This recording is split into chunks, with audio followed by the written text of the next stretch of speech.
देखी, हम ई जानतानी कि एगो कहावत बाटे, शेर शिकार करे के पहले 2 कदम ज़रूर पीछे जाला और घायल भी हो जाला, लेकिन शिकार करे ना भूलेला, ठीक ना?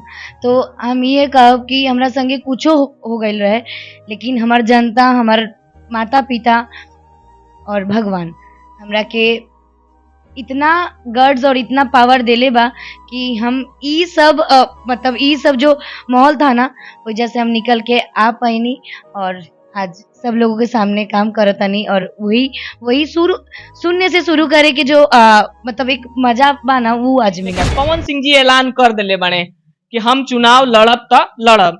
पवन सिंह जी के साथ बहुत अच्छा काम किले बनी, बहुत अच्छा उनकर दोस्त यानी कि दीपक सिंह के हम बात करते नहीं, उनका से बहुत ज्यादा क्लोज भी बनी।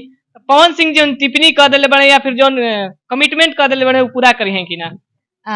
कमिटमेंट वो तो देखिए, अगर कमिटमेंट कर देले बरन तो अगर टारगेट बा उनकर लड़े मन के सवरिया बन गईला तू चुपके से ई का कईला तू नस नस में तू गईला समाय डाल दिला परेशानी में गजब के रोग धरा दिहला ये राजा हमके जवानी। हमारे साथ भोजपुरी की सुपरस्टार एक्ट्रेस तिरसाकर मधु जी उपस्थित हैं। इनसे तमाम चीजों पर बात करेंगे, तमाम वो चीज जो भोजपुरी में भी चल रहा है उन सारे मुद्दे पर चर्चा करेंगे। सबसे पहले तिरसाकर जी स्वागत है, कैसी हैं?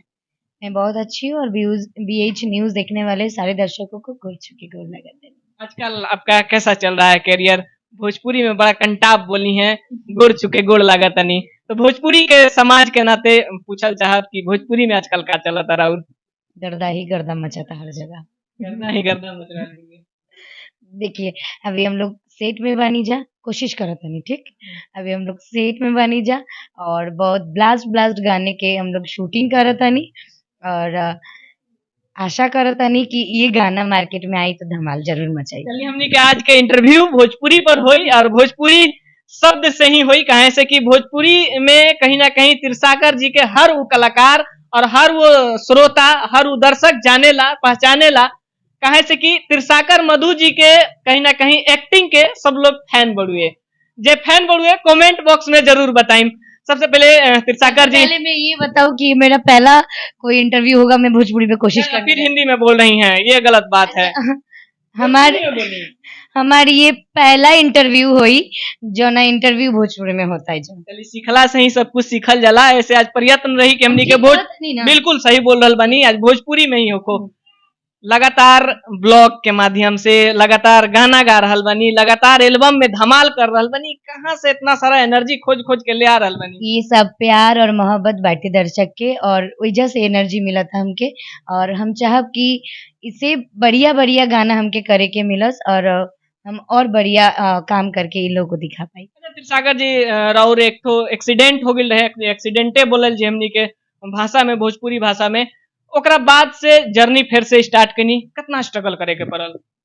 देखी, हम ई जानतानी कि एगो कहावत बाटे, शेर शिकार करे के पहले 2 कदम जरूर पीछे जाला और घायल भी हो जाला, लेकिन शिकार करे ना भूलेला, ठीक ना? तो हम ये कहब कि हमरा संगे कुछो हो गइल रहे, लेकिन हमर जनता, हमर माता-पिता और भगवान हमरा के इतना गट्स और इतना पावर देले बा कि हम ई सब मतलब ई सब जो माहौल था ना, वजह से हम निकल के आ पाइनी और आज सब लोगों के सामने काम करतानी और वही वही शून्य से शुरू करे के जो मतलब एक मजा बा ना, वो आज मिला था हमके। बहुत अच्छा लगा था, बहुत प्राउड फील होता रहुआ पे कि आप भोजपुरी के ना छोड़नी, चाहे जे भी कुछ भगिल जे भी। हाँ, वही चीज हम बोलल चाहते नहीं कि राउर एक तो इंटरव्यू भी देख ले रही जना में राउआ बोलत नहीं कि सुसाइड कर ली, ये कर ली, यूं कर ली, लेकिन आज प्राउड होता कि ना राउआ भोजपुरी के कलाकार, एक ऐसा कलाकार बनी कि कोई भी एक्सीडेंट के बाद आप फिर से वही स्टैंड पर खड़ा बनी और दर्शक के मनोरंजन करा रहल बनी। राहुल लोग अगर प्यार और आशीर्वाद ऐसे ही मिलत रहे तो अब देखी, हम जाना था नहीं कि हमरा के 2 लोग अगर प्यार करस ना, तो अगर 20 लोग अगर मारे आवेला तो मार ना पाई। अगर दो लोग के प्यार उभारी पड़ जाए उन लोग में तो वही हो गई।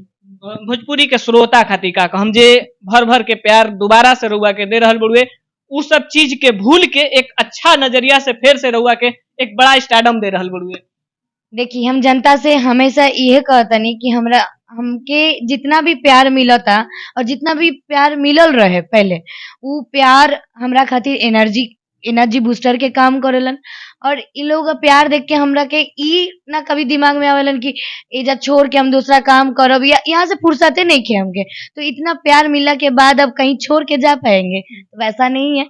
हम एजा बानी, एजा काम करब और आखिरी दम तक काम करे के चाहतनी। श्रोता के का कुछ नया फ्लेवर में देवे वाला बानी, का कुछ अलग अंदाज में परोसे वाला बानी?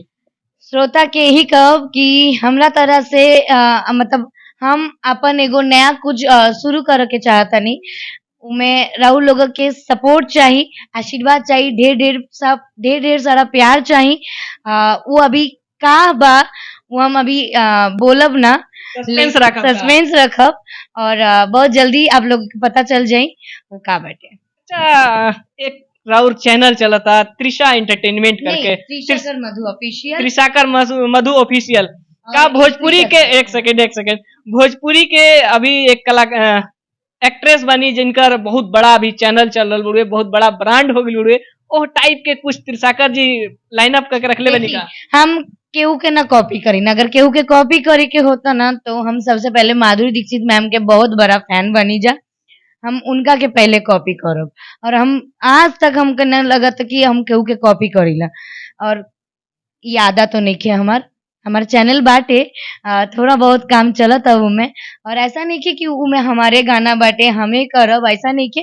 वो चैनल राउर सब लोगों के बाटे जो हमरा के बोली कि गाना शूट करे के बा हम करब अपन चैनल के। भोजपुरी के श्रोता खातिर वो चैनल बनल बड़ुए, आप लोग के आशीर्वाद प्यार मिली तो वही बुलंद पर रही जौन बुलंद पे यहाँ के सोचले बनी और सपना सजीले बनी। पवन सिंह के साथ करियर शुरू कैले रही, भोजपुरी के तमाम छोट से लेके बड़ तक सबके साथ अपन एल्बम या फिर अपन अदा से दे चुकल बनी, हिट पर हिट तमाम चीज।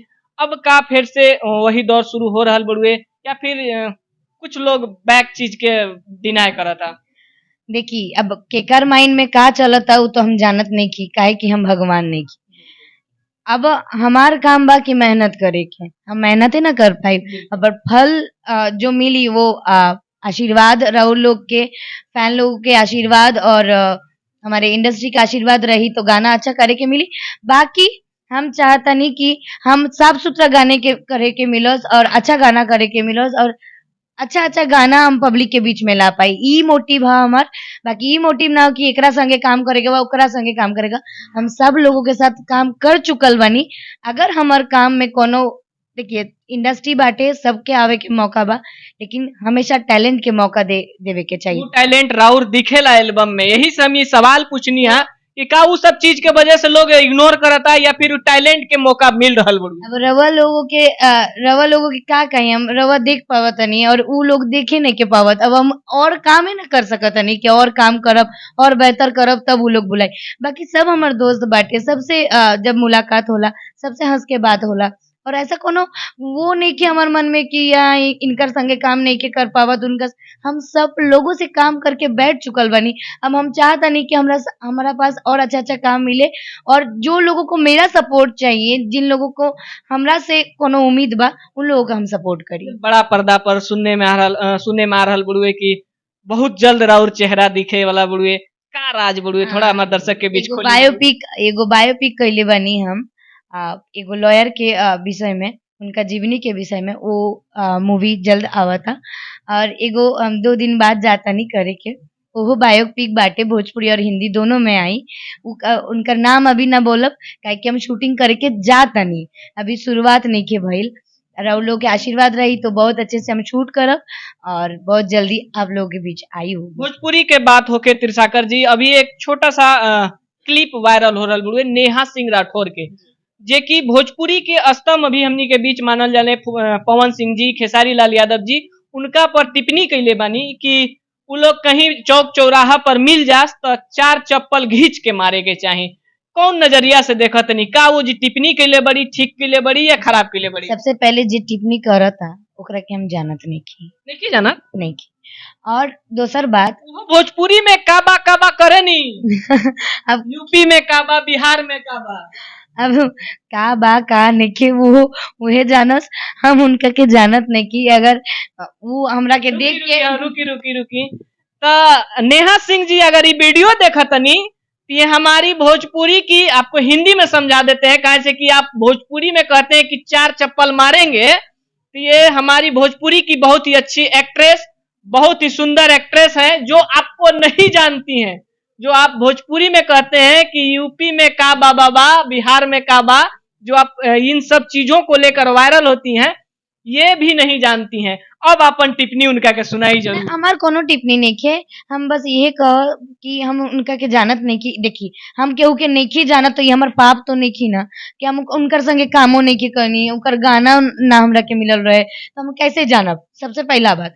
दोसर बात, अब जानब ना तो बोलब कैसे, है ना। तो हाँ, गाना जो रवा गाले बनी अभी, तो वो गाना हम रील्स के माध्यम से बहुत दिन पहले सुनल रहनी। अभी ई कहब कि जब सुपरस्टार लोगन के कोनो फर्क ना पड़ेलन तो हमनी लोगन के कोनो फर्क ना पड़ेलन ना। ऐसे बहुत लोग बहुत कुछ बोल के जाला और एक कान से सुनल जाला, एक कान से निकाल दिया जाला, और कुछ बात ऐसा होला कि देख के भी इग्नोर करल जाला। अब अगर ज्यादा बोलब तो उनका के ज्यादा टीआरपी मिल जाई, तो ऐसा टीआरपी नहीं देना चाहिए। मतलब बेमुद्दा वाली बात में हम बातें नहीं कर चल। पवन सिंह के टिकट के लेके तमाम चर्चा चल रहा बा, तमाम चीज चल रहा बड़ुए कि यहाँ से मिली वहां से मिली, लेकिन पवन सिंह जी ऐलान कर दिले बने कि हम चुनाव लड़ब तो लड़ब। पवन सिंह जी के साथ बहुत अच्छा काम के लिए बनी, बहुत अच्छा उनकर दोस्त यानी कि दीपक सिंह के हम बात करते नहीं, उनका से बहुत ज्यादा क्लोज भी बनी। पवन सिंह जी टिप्पणी कर दिले बने या फिर जो कमिटमेंट कर दिले बने वो पूरा करी है कि ना? कमिटमेंट वो तो देखिए, अगर कमिटमेंट कर दिले बरन तो अगर टारगेट बा उनकर लड़े के तो वो जरूर लड़ियन, आज नहीं तो कल जरूर लड़ियन। और हम एक आर्टिस्ट ना, हम सह कलाकार होने के नाते हमारा सपोर्ट हमेशा है उनकर साथे और हमेशा रही। अब वो बात नहीं कि काम करब ना करब तब वो सपोर्ट करब ना करब, वो हमरा के गालियों दे दी तो सपोर्ट करब, यही खातिर कि पहला काम हम उनकर संगे करते। ई चीज का हमारा रिस्पेक्ट बाटे उनका खातिर। और हमेशा आज वो हमरा के देख के अगर कुछो बोल दी, अगर हमार कान तक वो ना पहुंची, अगर हम डायरेक्ट ना सुन पाओ तनी, देखिए हम एगो आदमी हर लोगों खातिर अच्छा ना बन पाओनी। हम अपने आप में अच्छे, आपके लिए अच्छा है, हम एक ऐसा व्यक्ति है उनके लिए अच्छे नहीं भी हो सकते, है कि नहीं। तो ई कह के चाहतनी कि वो हमरा संगे काम करी ना करी कोनो मैटर ना, वो हमरा लिए हम हमेशा पावर स्टार थे, पावर स्टार रहेंगे और हमेशा रहेंगे। चलिए, भोजपुरी के पहल त्रिसागर जी के तरफ से बहुत ही खूबसूरत आज निकलल, और ये कहाँ रखले रही, जरूर रिव्यू दे, ये चीज कहाँ रखले रही इनके बारे में जरूर बताई। बाकी हाँ, बाकी इनकर भोजपुरी के बारे में का विचार बड़ुए कमेंट बॉक्स में जरूर रखब। लेकिन जाए से पहले हम एक चीज इनका से जरूर कहब कि भोजपुरी ऑडियंस रउआ के देखा तरे, भोजपुरी में रउआ के प्यार करते रहे। हम चाहब भोजपुरी दर्शक खातिर अगर टूटल फूटल कोनो 2 लाइन सॉन्ग हो जाए, जैसन भी हो जाए, तो बड़ मजा आ जाए।